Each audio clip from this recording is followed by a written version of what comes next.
out in the garden, and this is my weeping mulberry tree, which I believe to be very, very rare in the UK. And it's absolutely loaded this year with gorgeous mulberries. In fact, I've got 2 mulberry trees.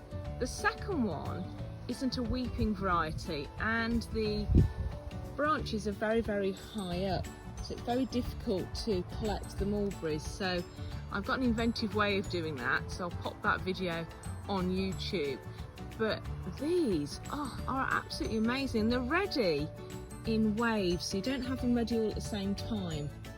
And what I'm going to do with these is I'm actually going to pick them, and I'm going to make some mulberry snaps. You can see just up here, look, they're the ones we want, those really nice dark coloured ones.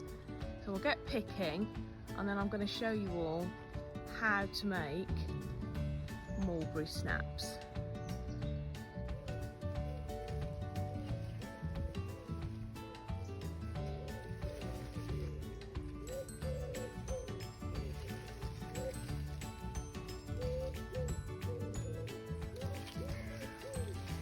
So here we are, little basket full there of my mulberries that I've picked off the tree that's just behind me. And now we're going to make the mulberry snaps, which is incredibly easy. So all you need is a little basket full of mulberries, just a basic vodka, some caster sugar, and most importantly, a jar with a good seal on.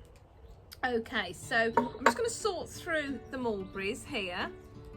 Got a beautiful colour to them. I'm going to pop them just straight into the jar. We don't want the leaves. There we go, so straight in.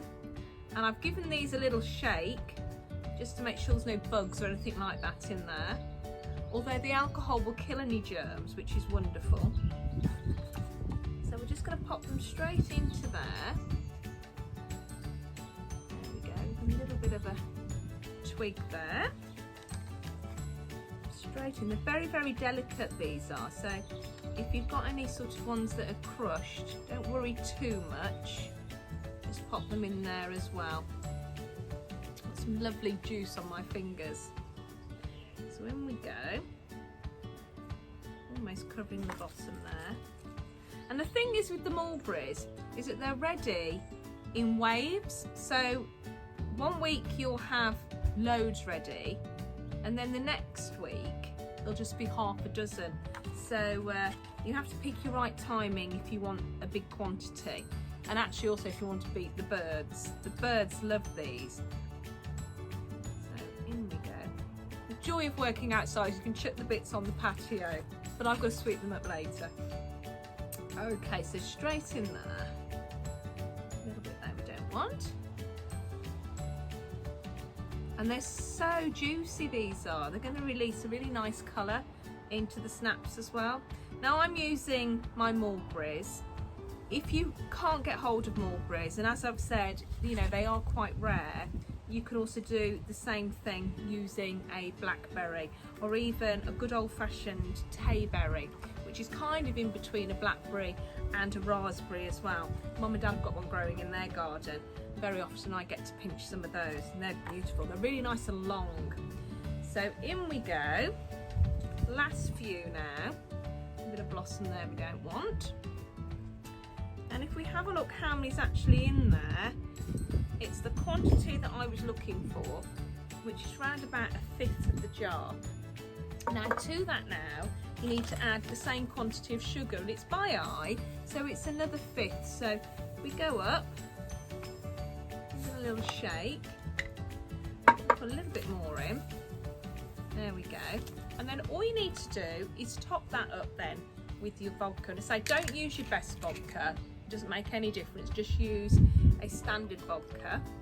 And I'm going to top that up, and I can see already the colour coming out of those gorgeous mulberries, and there should just be enough, there we go, fill my jar.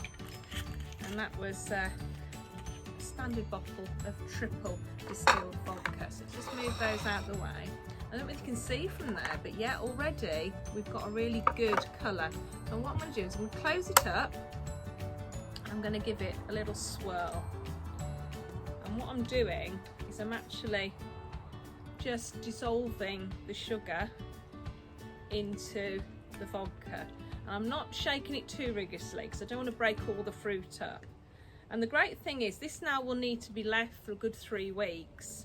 And what happens is the alcohol will preserve the mulberry, so it won't go mould or anything like that. And then what we need to do is strain that off, have a little taste. If you feel like it's not sweet enough, you can then add some more caster sugar and leave it then for a further 2 weeks. But that looks absolutely amazing already. And I'm going to pop that in a cool, dark place, and I'm going to leave it for 3 weeks. So have a look at the colour. And what we'll do in 3 weeks' time, we will actually get that out. We'll have a little taste, and hopefully it's how I want it to be. And we can use this in a whole range of different recipes as well. It's gorgeous, mixed with a mascarpone cream and served with my mulberry skillet cake. And that's another recipe that's coming up very, very soon. So happy snaps making, be it mulberries or blackberries, and I'll see you all again very, very soon.